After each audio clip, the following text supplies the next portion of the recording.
Dans l'exercice 23, page 253, on va exploiter des équations horaires pour aboutir à une équation de trajectoire, mais également à des renseignements sur le déplacement d'une particule dans un condensateur plan.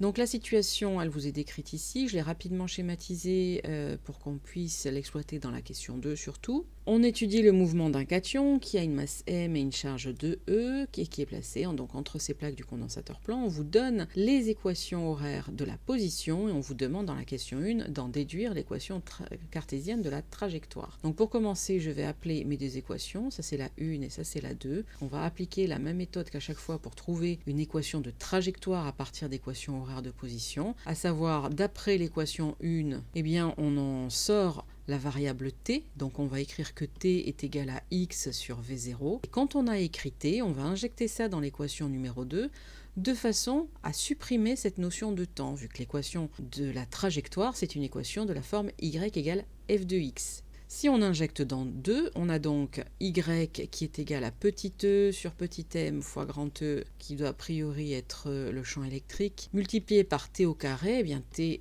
je l'ai écrit ici, donc x carré sur v0 carré. Donc l'équation de trajectoire, elle est assez rapidement trouvée, hein. Vous l'avez ici.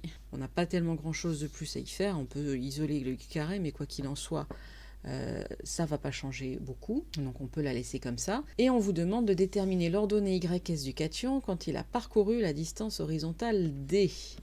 Donc j'analyse un petit peu tout ça. Ici, j'ai une équation qui traduit une parabole. Je suis en x carré, donc ça veut dire que j'ai quelque chose de parabolique. Alors on ne connaît pas les conditions initiales, donc je vais tracer une situation quelconque. Mettons que le cation va avoir cette trajectoire-là. Et nous, on veut chercher son ordonnée quand il a parcouru une distance d, mettons, par exemple, hein, vraiment, j'ai aucune valeur, donc je choisis juste une distance complètement au hasard de façon à visualiser le problème. Je veux savoir son ordonnée quand il aura parcouru cette distance-là. Alors, son ordonnée, ce sera ici la valeur que l'on va lire sur l'axe des ordonnées ici. Donc, finalement, y de d, vu qu'ici, on sera à x égale à d.